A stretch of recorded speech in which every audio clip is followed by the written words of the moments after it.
quilters, welcome to Spring Fling 2025. I'm Bonnie Kempke, Grace Ambassador, home-based quilter, social media content creator, and originator of several popular Facebook groups. Today I want to show you a project that I designed for one of life's happy milestones, the purchase of a new home. And nothing says welcome home more than a handcrafted gift. I call this project the Wandering Geese Table Runner and Placemats. The design is based on the migrating geese technique by Deb Tucker's Studio 180 Designs with a twist.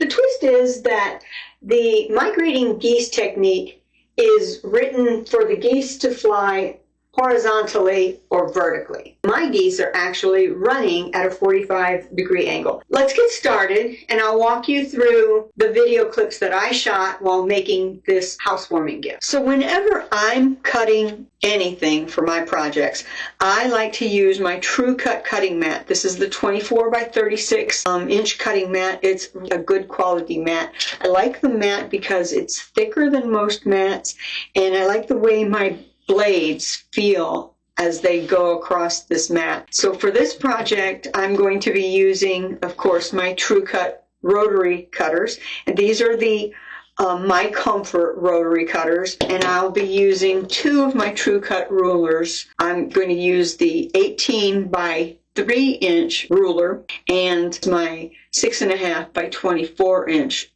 True Cut ruler. So for this housewarming gift, I'm making 1 table runner and 4 placemats. And so I've already got the material cut out. The first step in constructing the migrating geese strips is to take each one of the migrating geese squares and cut them in half diagonally. We want to be as exact and precise on that cut as we can. And so what I found to be helpful is to take that geese square, line it up point to point on a line. Line it up on one of the lines of your mat. Take your ruler and very carefully lay your ruler down on the square, point to point. Then take your True Cut, My Comfort cutter, 1 slice. Pick your ruler up, and you have that nice, perfectly cut square. So I have to cut all of these geese squares. We'll move on to the next step as soon as I get all those cuts made. Now that we have our geese triangles all cut, we're going to go ahead and take the background fabric 4 7/8 inch squares. We're going to take front sides together, and we're going to carefully lay the geese triangle on the 4 7/8 inch square. I'm going to go ahead and clip these because I'm going to lay all of them out together. We're going to make sure that they are completely edge to edge and that you don't see halo of anything coming around it. And be aware that you will have a dog ear on each side because your geese triangles were cut out of squares that are larger than the background square.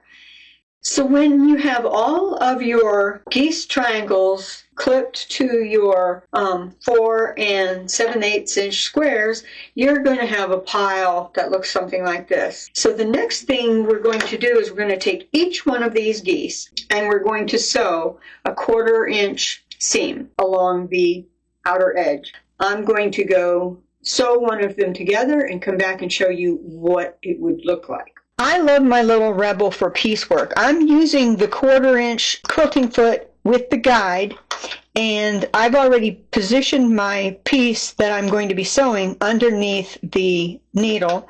I find that once I have it in place, I can get rid of that clip, and I just need to be mindful of the back end of my material, so I'll use my finger to hold that still, and let's go ahead and begin sewing. Once you have all of your geese pieces sewn to your background, you're going to have this little pocket in here. And so what you want to do is you want to cut this down the middle to give you your left side and your right side geese piece. So your left hand side and your right hand side until you have a stack of those when this is all done. Each piece you want to take and cut in half very similarly to how you cut the geese blocks in half. So again, you take your ruler and line it up point to point where you're going to split that pocket, and you're going to cut this in half. And there you will have a left hand side and a right hand side. And what you're going to want to do is press this with the seam side going toward the geese on both sides. You're going to want to press this with a heated iron, but I'm just finger pressing this so you can see, and you will have a stack then of left-hand geese and right-hand geese, and you want to keep them separated because it can be confusing later on trying to figure out which piece is which. Let me go ahead and finish these up and we'll move on. So now that you have all of your geese sewn to their respective backgrounds and you've pressed toward the geese so that the background piece is going to be flat and pressed toward the geese, you'll find that you have all these dog ears. You may choose to trim those dog ears. However, leaving the dog ears may actually assist in matching points and seams while creating your strips. After any trimming, organize your pieces into one or more sets of left side and right side units. If you've got all the same color, you're just going to have two piles. You're going to have a pile of right and a pile of left. But once you have all this together, the next thing to do, and this is going to sound tedious, but you want to mark where your seams are going to join. It's going to help you make your points work. So I'm going to use a pencil. What you mark is the 1/4 inch seam. You're going to mark a 1/4 inch in here and a 1/4 inch in from here. And on the other 2 points as well. What that's going to do is that's going to give you 3 X's where your seams will join to the next piece. So basically I have an X here, an X here, an X here. And you want to do that with every piece. So I got a task. I guess I'll get to it. For each of the migrating geese strips that we make, we're going to have 6 left side units and 6 right side units. I have more than the required 6 because I'm mixing colors and I want to be able to swap if I find that I don't like the way it's looking. If you're doing all one color, you only need the 6 and 6.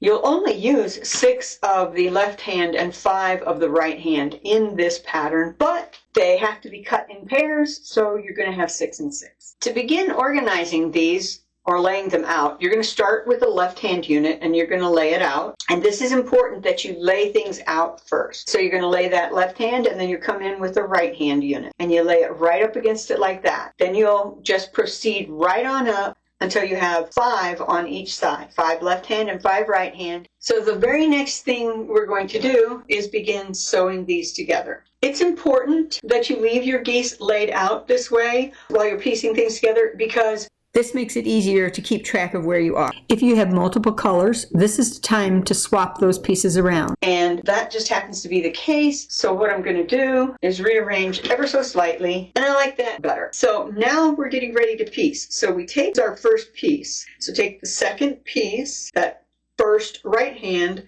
flips over on top of the first left hand. All right, so the right hand geese over, we folded it over onto the left hand. Now what we want to do is make sure that this perfectly aligns, and that's why we have the X's in the 3 corners of the background triangle. So the first thing we do is we go through that point with the pin, and that should be 1/4 inch. That's what our X was for. So then along this side of our piece, so it would be this side, we're going to fold that over and make sure the material is perfectly aligned. I want to make sure my points stay perfect. I put a pin in there and that will guard that side. Then I come over here to the other side. This is where I'm going to sew to. So I will pull another pin and pop that in there. Now, if this were not a biased edge, that's all I need. I would just take this pin out and put it in place. That's all I need. But this is a biased edge. With biased edges, I find that at least one pin at an angle to the seam helps to stabilize the seam line. So for this piece, that's really all that I need. And I'm going to take it over to my little rebel and I'm going to sew that. And you can see that this is very, very cleanly pressed. So now we are going to put this back in place and we will flip the next piece over. In this instance, it happens to be the left-hand side. We will line up the pieces carefully and we'll do much like we did with the first piece. So now we have this migrating geese strip, but it needs to be cleaned up yet. We need to cut off this tail so that we have a nice 45 going here. The next thing we have to address is the top here. And we would have that orphan triangle cut out from one of the extra pieces. Now that triangle is going to sit here. We're going to fold this over. We're going to take those markings and do the same thing we've done with every other piece we've folded over. Get that stitched and I'll be right back. So here we are with our piece stitched down. We're going to fold this out. Now I'm going to press this way, leaving that edge flat. Makes it easier on me to clean it up. So here we are with that orphaned background sewn on and pressed out. We're going to come around here and we're going to do the same process that we did with the last cut. This time we're going to cut off this off here.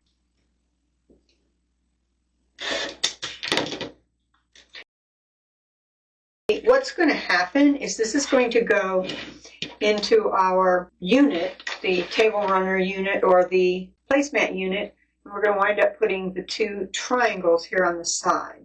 So the next thing we need to do is to cut one of these 14.5-inch squares corner to corner, just as we did the geese earlier. And there you have two very nice triangles. And we're going to use those triangles to complete our placemat or table runner unit. Now, the same thing that I did with The geese triangles. marking the X's on the back of left-hand units and right-hand units, I'm going to do the same thing on these because that's going to help me line this up properly. So once we have these marked, let's come in here and use our pins. This is a bias cut piece, so we're going to go ahead and do crosshatch pinning to keep the warp and waft from playing out on us.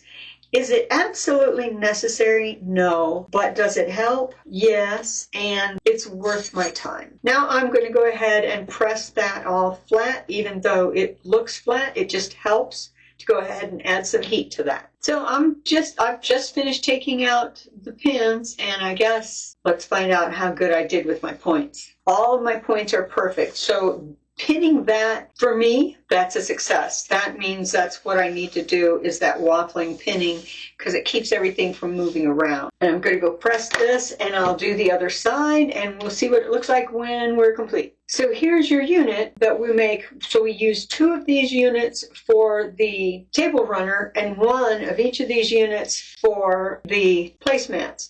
Now this is a extra large size placemat, so if you want to, you can cut off of each side and you'll have a placemat of a standard placemat. I made this extra large to be able to use the same unit for the table runner as for the placemats. And the cool thing about this pattern is that you can also, if you want an extra long table runner, you can make another one of these blocks or more of these blocks and just add them on to the end because the table runner will be the two of them side by side. So that's the project, ready for the frame. Once all of my project pieces are ready for quilting, I throw them up on my Cutie Breeze with my little Rebel, and I'm going to do ruler work on these because I believe that ruler work is going to accentuate this project.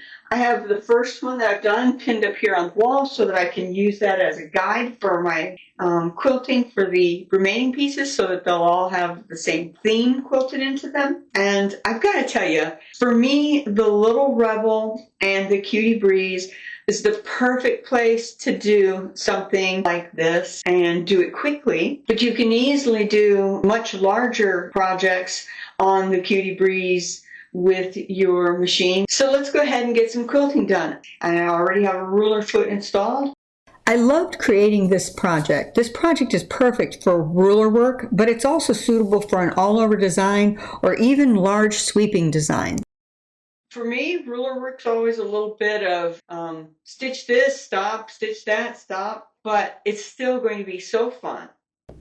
These large triangles of negative space also opens the project up to some creative fill work. So I've shown you snapshots of just about everything except binding. I'm finished with my project. I have it wrapped up with a nice little bow, and I can't wait to gift it to my friend for her housewarming party. Thank you for joining me, and I hope you've enjoyed my project.